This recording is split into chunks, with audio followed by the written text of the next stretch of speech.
Welcome to Let's Chat About You today. My name is Beth Jordan, and I am hosting my 34th podcast, which I am totally surprised about. I'm sorry there's been a bit of a gap, but I was away on holiday in Buenos Aires, dancing tango, and I've come back feeling very refreshed. And I have a brand new guest today whose name is David Rogers, or do you prefer to be called Dave Rogers? I prefer Dave, but I will answer to anything, Beth. Okay, so welcome, Dave, to the 34th podcast. Thank you for being a part of it. And I'd like Dave to tell us about himself because he is slightly different to all the other authors that I have been talking to. His genre is, remind me, Dave, what's the genre of your book? So, so it's not it's based in non-fiction, and one book's about health and well-being, and the other book's about business. Okay. So I haven't actually been talking too much about those two topics, which surprises me considering my background in business is like over 35 years and I don't ever talk about business. I think I have a problem with talking about business. But today I'm changing that. And we're going to be talking about business, but not from about business, about the things that go to make up business, I think, Dave, would you say? What goes to Yeah, make that's up business? yeah, Yeah. Not so much about what is business, but what goes to make up business. So Dave so far has written two books. One is called Fueled, Fit, and Fired Up. correct. And that was written back in 2023, was it? That was 2021 actually. Oh, That's 2020. just celebrated its fifth birthday, Oh, which actually forgot until about a week later, which is how time flies. how could you forget your first book, Dave? How could you I really? know, I know, I know. And his second book is called The Business Explorer. So I'm going to start off by letting Dave tell us about how he came, not so much to write this his first book, Fueled, Fit, and Fired Up, but what was the journey that you took to start all of this? Because you'd never thought about writing a book before, had you? No, no, and that's the key thing really with this, and perhaps that's why I'm slightly different to some of the other authors that you've interviewed on previous episodes of your podcast, Beth. So I spent a long time working in corporate business, and then during the COVID pandemic, like a lot of people, took reflection on what I was doing and things like that, and at that point decided I was going to start my own business consulting, coaching, and speaking company at that point. And we got involved, or I think I got involved with our mutual friend Michael Heppel.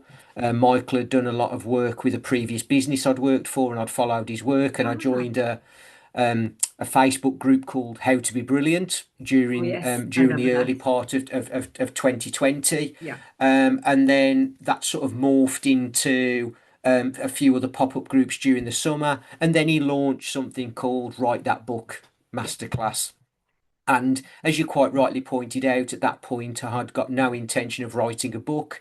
But during the summer of 2020, I'd been sharing the exercise that I'd been doing, Mm, the food I'd been cooking, some of the personal development things I'd been mm, doing, just as a way of, you know, keeping people engaged with the groups that the Facebook groups we were yeah. part of. And so I thought, oh, I'll join the week's free Facebook group in the lead up to the masterclass, thinking I was just doing it for a bit of fun, Mm, nothing more than that really. And by the end of the week, I'd got the title for my first book, Fueled, Fit and Fired Up. I designed the front cover. I'd written the first chapter and won a competition for Michael to write the forward for wow. for that book. So at Okay. that point, I had to write the book at that point, You and had to. so that's how the journey started. Writing the Ah. first book I think I started probably in October 2020 and published it in May 2021. Oh my God, that is speedy. I think I'm going to call you Speedy Gonzalez. Never mind, Dave. That is truly fast because I joined Write That Book Masterclass and it took me 2 years before I finished it. I published it in March 2023. I was not so, I don't know. geared to write that book masterclass. But No. I think it's, but having, you know, knowing about your book as well, Beth, I think again, it does go back to a certain degree to different genres do genuinely take longer to, Yeah. you know, finalize. You know, I was lucky in some respects that what I wrote about in my first book, which, as I said earlier, was all about health and well-being, Hmm. it was all from personal experiences Uh-huh. that I'd gone through during that summer of 2020. So things were quite, I suppose, fresh in my mind. It Hmm. was easy. It was easy to put the I was going to say put the words down on paper, but I was typing it into Yeah, I know what you mean. into a It's laptop just yeah, yeah, as we do yeah, now.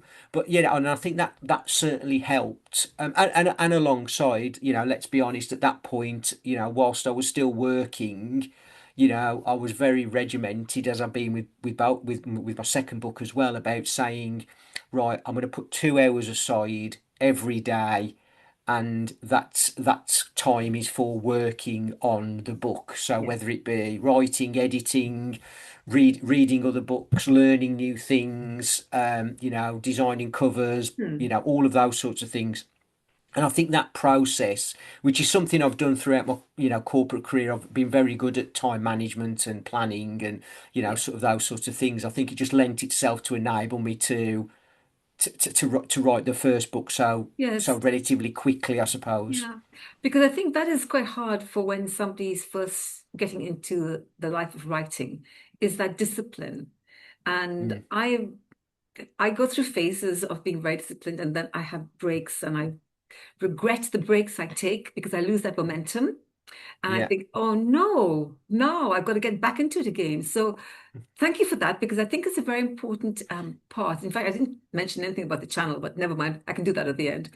It's a very important part, I think, of being a writer or an author, whichever way you're going to call yourself, is the discipline that's required, has its benefits, Yeah. because it just keeps that whole feeling of what you're doing. It goes and you continue. And I think the more you have that discipline, the easier it is to continue writing and writing other Yeah. books as well. I think, I mean, some people take 40 years to write a book.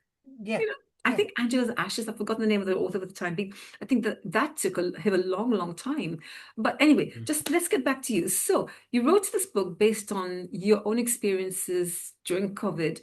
And COVID, I think I know it was quite a ruthless episode in the lives of the world and many of us, but I think many people have actually benefited hugely Mm. from that period of time in all kinds of different ways. You know, you did you feel you were really slowing down during that period of time, that you could take time to do something you'd never done before? Yeah, I think that's a really great point, and I always reflect back on the time because, as you say, that you know, it was hugely tragic time for lots of people, you know, and you know, I personally know people who, you know, who lost family members Yeah. through the pandemic and all of those things. But I think, as you said, I think what it allowed me to do was really slow down, and actually, there's a line in the first book that basically says, "I was tired of being tired."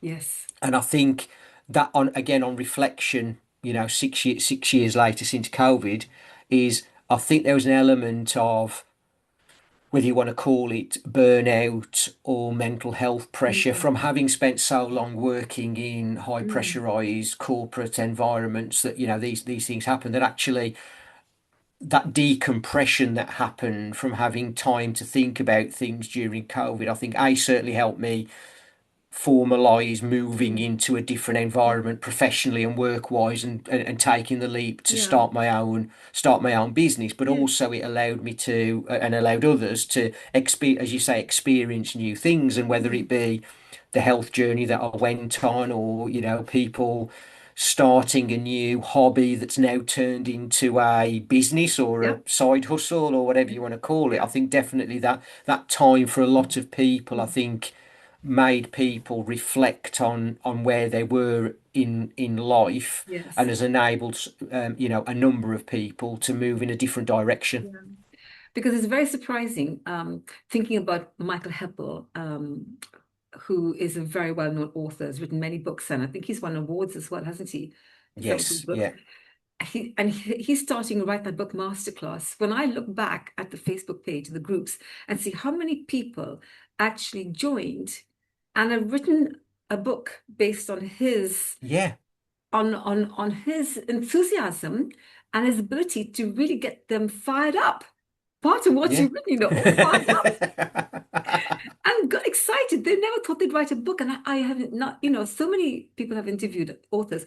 They'd never put pen to paper to write a story. No, And that's the no. beauty of what happened in that period of time.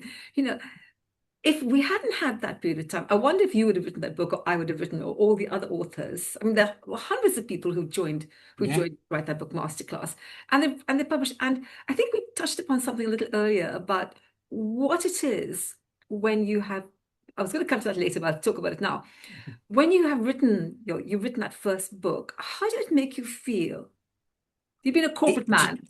Suddenly you're writing yeah, a you're an yeah. author. It, yeah, it was a really interesting feeling because there was almost a part of me that felt, and I think this is probably the conditioning of working in larger businesses for a while. There's almost this sense of like, oh, I've finished the next thing on my list, which was writing the Yeah, book, yeah, and then you start thinking about the fact that it's out there on Amazon for people to yeah, buy all over the world, and I've been lucky enough to sell books all over the world yeah, as well, and you suddenly go, that's there forever. yes, And there's this legacy thing and this whole mindset of like, and then when you talk to people who've not written a book, and somebody, I either say, oh, no, I've written a book about that, or somebody introduces me and says, oh, Dave's written a couple of books, and people have this almost reaction of going, oh, wow, you've written a book. I'd love to do that. How,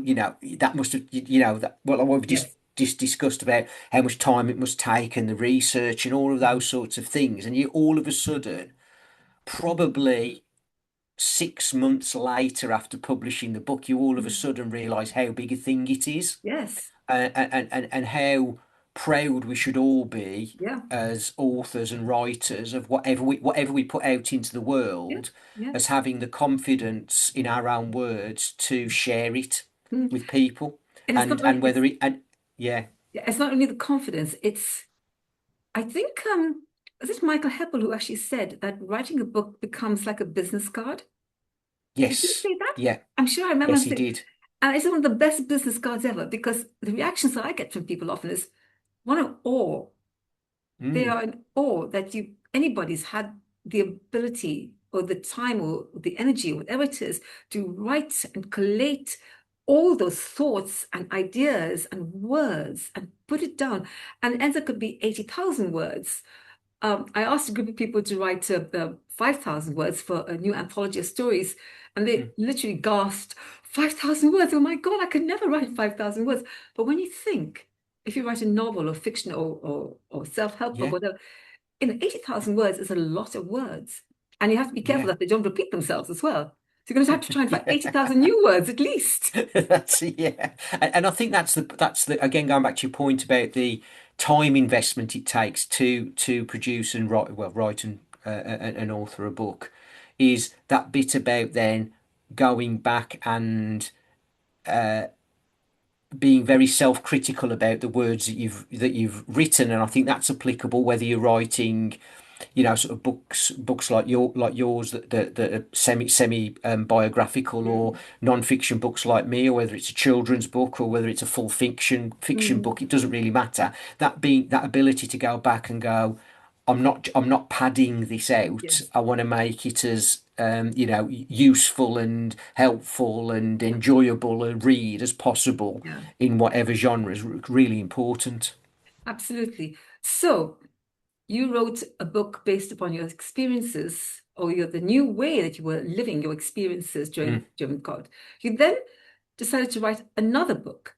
So did you step back into your corporate life to write The Business Explorer? So a little bit of yes and no to that question. So the first book was very much a what I would describe as a passion project. It was my own experiences. It didn't really reflect anything in from my either corporate work life or my very early days of my business consultancy that I run now. Mm. So, and then you mentioned it earlier, actually. I remember reflected on Michael saying, there's no better business card than having a book. So I thought, right, in that case, then I need to write a business book that reflects elements of what I've learnt in my corporate life about what makes businesses great, Yeah, what makes leaders great, some of the skills and behaviours that you need to exhibit to operate well yeah. in a business of all shapes and sizes. So then I set on the journey to go, right, I'm going to write the Business Explorer. And Hmm. that's the sort of story behind the how the second book came to life, really. Okay, okay. So I want to ask you something. So you've now written two books. I'm not going to ask you if you're going to write a third one because you can always tell me what you're going to do for the future. But what have writing both those books done for you? Um, I think the first book, I think definitely, um, I suppose reconnected me with writing a little bit. If I look back now, Mm, is I always laugh about the fact that although it's been quite a while since I did my school qualifications, mm, that I got a better grade at GCSE level in the UK in French than I mm. did in English language. So there was a bit of me that went, yeah, writing's not really my thing. And I'm an accountant by qualification, Yeah. so maths and analytics and things like that have always come perhaps more naturally to me. Mm, But I think writing the first book reconnected with me writing. So although there was a relatively large gap in the sense that it was three years ish between my first and second book, I mm, continued writing during that time. mm, So I think that was the first. That was the thing. The first book sort of gave me, and then I think the second book's really helped me cement, I suppose, like a personal brand to a certain degree in my life as a business owner and consultant and coach, and and being able to say I'm that confident in what I've learnt and how it might help people with their mm. businesses that I've put it down on I've put it down on paper and I've put Yeah, it out in the world, yeah, and I find that book particularly is probably more of as I said earlier, it's more of a business card for yeah, me yeah. because Yeah. it reflects business life, but it's Mm, also opened doors to things like coming and chatting to you on your yeah. podcast or or, And or TED other Talk. podcasts. And how about the TED Talk that you did? Tell us about Yeah, that a little exactly. bit. So it's yeah, so all of it becomes a credibility, I suppose, is the word I would use about your experiences. Mm, And like as you say, has opened the doors for me to be accepted to step on the TEDx stage last April of 2025, or mm, appear on podcasts. I've been on podcasts over in North America to talk about my business and my book, mm, and the Australia and places like that. So again, it just opens doors because people go, oh, there's something interesting there that I've done or any mm, author's done mm. that is a great subject matter for a discussion and conversation. Yeah. So doors have opened for you. It's changed your perspective on life. I'm putting it Mm. out there. It's not quite, I'm saying it has changed your perspective on life. It's a statement Yeah, I'm yeah. making. A couple of questions I want to ask you, questions I would like to ask you. Something that was picked up from Fueled, Fit and Fired Up. Um, something that came up. I think we had a little discussion about that. It's a question. So coming from the feeling of Fueled, Fit and Fired Up, what are you, I'm reading this so I get it right. What are you unconsciously sacrificing every day in order to maintain the version of normal that isn't actually serving you? Because I Oof. think that is such an important element, not just in business life, but in the everyday life that we live. We kind of forget how to live a normal life. And it's general, it's not nothing specific. But that normality gets lost under the bed covers every day that we get out of bed. We make up Yeah, our bed, it's tucked away there. yeah. Oh, but first of all, what a great question that is. And I think quite often, and I think more so since the world of social media, there's this big thing about almost being perfect, you know, 7 days a week, 24 hours a day, that sort of thing. And I think what I've tried to do sort of consciously is try and follow the people that are going to feed me with positive energy Mm, in terms of that personal and professional growth, I suppose. And I mm, think that's sometimes what people miss is you get caught up on they call it the rat race, or get caught up on the hamster wheel, and you're mm, constantly just trying to run against the tide of things that are coming towards you. And actually, do you know what? It's okay if things go wrong every now and again. It's yeah. okay if you don't quite get that phraseology right in a podcast Mm, interview, or it's okay that, you know, that hasn't happened on time. And I think sometimes those are the things that we get caught up in, making sure everything's perfect, that we yeah. end up we end up living what turns out to be an unfulfilled life. Yeah. Yeah. And I think that's what yeah, Yeah. And that's such a big I topic that think. I think it requires its own conversation, really. Correct, correct. Yeah, so maybe one day we'll come back to that because I think it's a very important element. I don't like anything being overdone because I read a lot of people's posts about leadership, which I want to come to because Yeah. you've been very involved in your corporate world in the leadership. But to do with the other book, The Business Explorers, is another question that I want to ask you because it comes up, it leads up to this idea about leadership and what are leaders. What decisions have you already made? This is again coming from the book, taking a Mm. sense of the book out. What decisions have you already made internally, but haven't yet acted on because the consequences would require you to grow? Oh, that's really interesting because literally yesterday I put a post out about imposter syndrome, Mm, which is all about, accepting that as a sign that you're growing. And I think I've become better at acting, so making a decision and then acting quickly.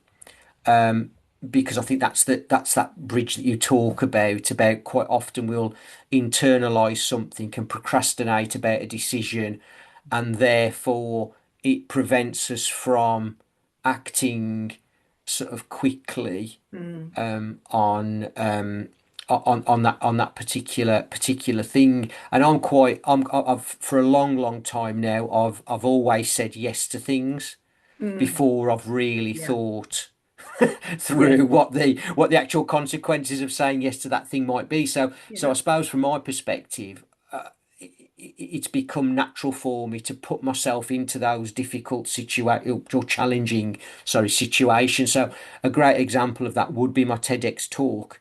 So I worked in corporate environment. I'm used to speaking in front of large audiences, but usually with a set of PowerPoint slides behind me or in front of me that are helping prompt me and remind me what the message is that I'm trying to convey. mm, But then you put yourself on a TEDx red dot, and it's 9 minutes of speaking to people with no notes, no slides to remind you, and all ooh, of a sudden that's a very different environment to be speaking in.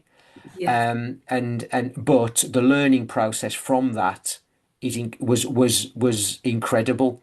And I yeah, think that's the bit is like I'm very good at making the decision, I think, and then accepting that I'm going to be yes, feeling a little bit uncomfortable at times. yeah. I think being uncomfortable is very important.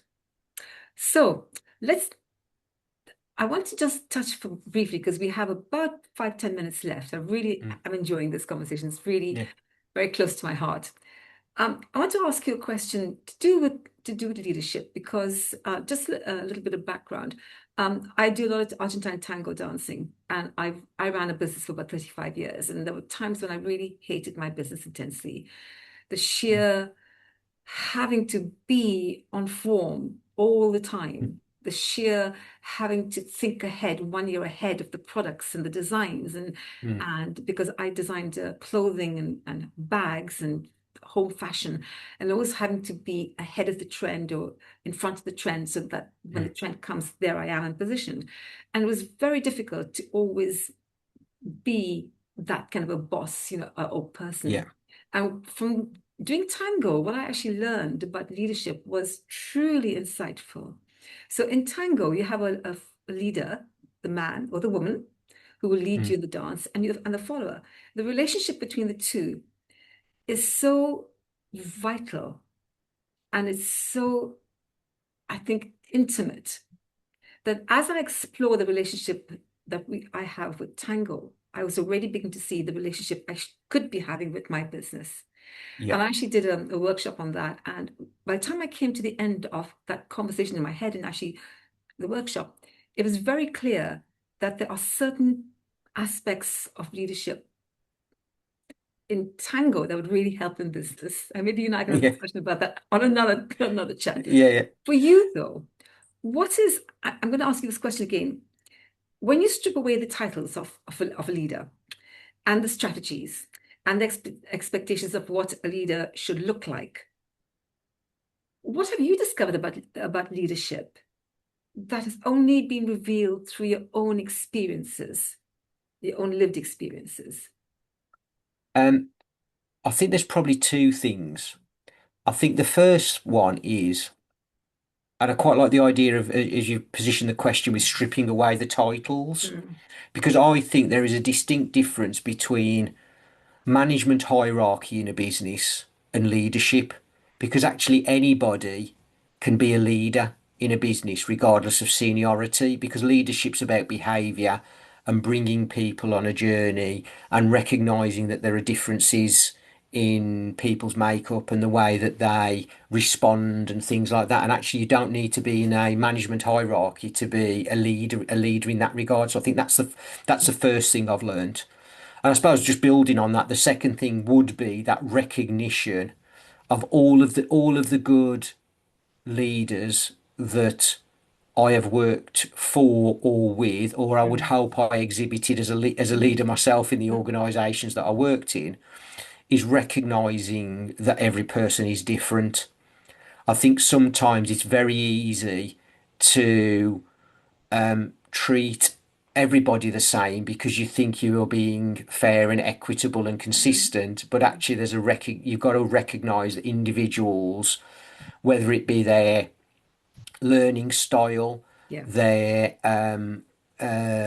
response to feedback, whether it be their ability to develop others, their excitement about professional development, their belief in their own skills and things like that, or whether it be their own wish to develop through a traditional corporate career path, Mm, particularly, I think is quite an interesting topic where you do have people who thrive in certain environments, but as soon as you make them or ask them to move into a higher line of the mm, hierarchy, mm, actually they lose everything that made them brilliant mm. at the job they What were do you doing. think? And Let me just interrupt you there. What do you think is the cause of that? Does it go back to something we discussed earlier about growing? yeah, so I think there's two things. I think there's so if I think about my own career, like sort of when I worked in hospitality, one of my favourite bits of my job was being able to work closely with the area managers and sometimes the pub and restaurant managers to help them improve their Mm, business. It's one of the reasons why I became an area manager myself later on in my hospitality career. mm, But when you stepped up to the next level of sort of management leadership in the finance team, you lost that link. I lost that link to the thing that I really enjoyed most about the mm, role I was doing before. And I'm not saying it didn't make me bad at the job I was doing, but it was mm, probably less enjoyable. And I think that's the bit for me is actually recognizing what people enjoy about their job mm, and making sure you are able to expose them to as much of that as possible in whatever role you're mm, giving them, mm, and not just go, you know, Dave's a great, you know, manager, therefore by default he'll make a great head of or he'll Mm, make a great director, because mm, actually setting people up for success if they want to get there looks mm. very different to having somebody who is incredibly good at what they do and letting them thrive in an environment that lets them do that. But then surely if they just stay at that certain level, they're not going to grow Well, either no, in, because they so for me, there's an element, and funnily enough, I've been having this discussion with a client recently that has got a very what I would describe as flat management structure. Um, mm, so therefore, what they're having to look at is, well, how do you get somebody to grow in a role when promotion isn't a way of growing. So how mhm, do you expose them to new experiences? What mm, projects can you get them involved in? mm, How can they, um, develop as a person and develop skills that aren't about promotion? It's more about breadth of skill. And I mm. think as well, and I don't think not just us today, but I think in general, I don't think we talk enough about the fact that actually businesses do need people who are comfortable Yes. staying in a role Mm, for a number of years, because you need that consistency in that yes. particular role. And actually, if somebody doesn't want to develop in terms of moving up the career ladder, for want of a better Mm, phrase, then mm. actually that shouldn't be frowned upon. We should accept that and embrace it and go, right. But to your point, how do we help them learn and grow in that environment? Yeah. This is a very deep conversation. And I'd love to actually, no, seriously, I'd like to actually explore that, this whole Mm. area about leadership, because maybe we can do a workshop together later on Yeah, to talk about yeah, it. yeah. And we'll throw in some tango music at the same time. Yeah, that sounds like a plan. That sounds like a plan, Beth. One final question I'd like to ask you is, so there are lots of leaders around the world, and there are some that I really admire. One of my favorite leaders is Mahatma Gandhi. Yeah. And it was a very complex situation. So I won't go into that in a great deal, but he was really one of my heroes. I've read a lot about him. But when you look around at the leaders that you have worked with and around you, and you've seen in different positions around the world in different companies, and those you've met, who stands out for you the most? And what is it about that particular leader that makes you literally take a wow? Yeah. So I think there was a divisional director that I worked with when I was in hospitality, who not only exhibited all of the things I've spoken about earlier in this interview around recognizing people and how they learn and how they develop and wanting to push people and all those sorts of things. But I think he was also very direct. And I don't mean that in a bad way. I mean in the sense of, a lot of the time, difficult leaders struggle with having difficult conversations.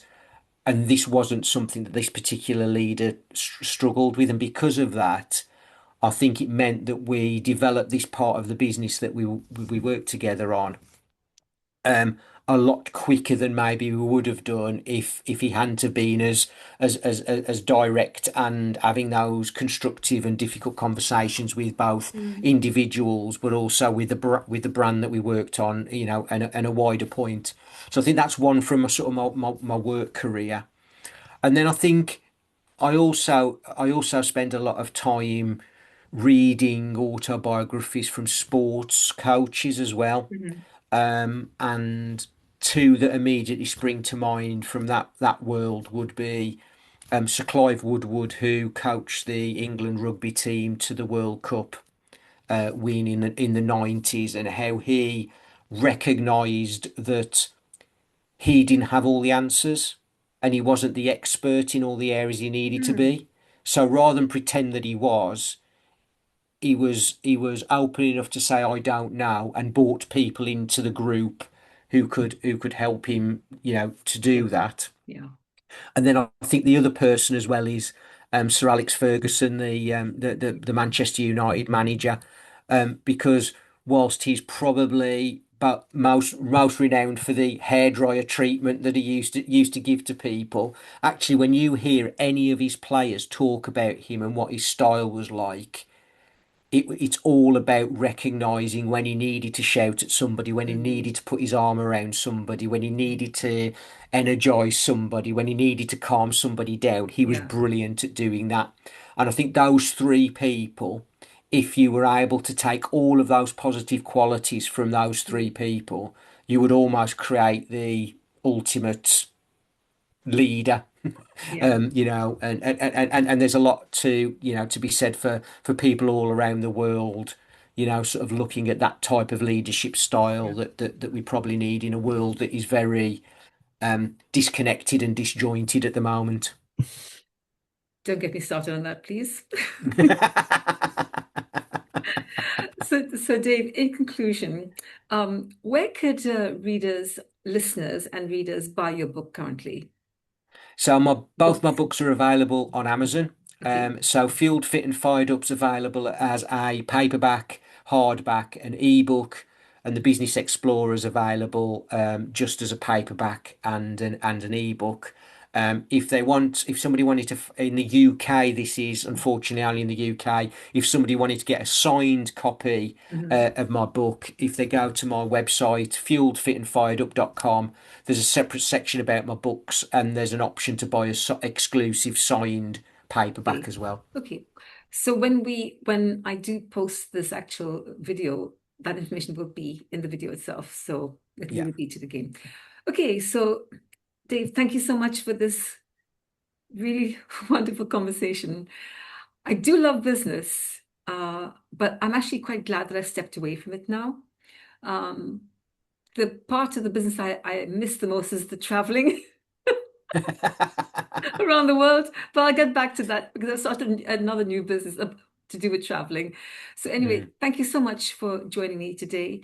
And I do hope that all the listeners who get to view and listen to this video will take something away with them. And just one final thing, Dave. From all that we've been talking about, what touches you the most about what you have done? Oof. I think it's I think it's doing the TEDx talk.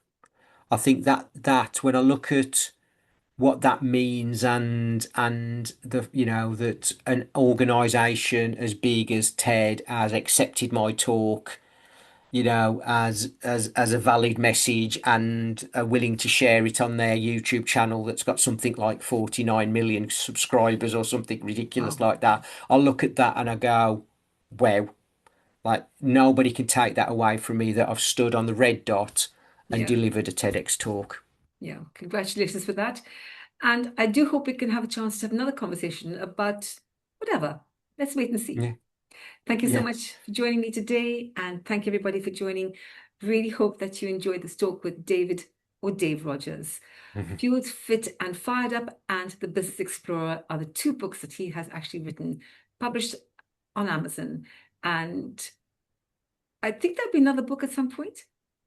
There might be, yes. There's Okay. there's some ideas milling around in my head at the moment, and so yeah, maybe in the next couple of years another book might come out. Okay. Well, until then, carry on writing and enjoying writing and carrying on sending out messages to all of us so that we can learn a lot from you. Thank you so much for today.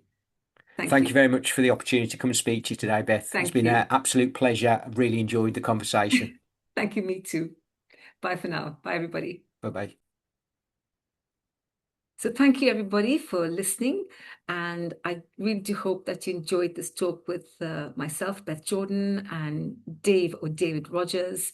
And I really hope that you took away some valuable ideas and insights that Dave shared with us about his writing journey so far, from writing his first book, I've got it wrong, Fueled, Fit and Fired Up, which he wrote through his experiences during the time of the lockdown.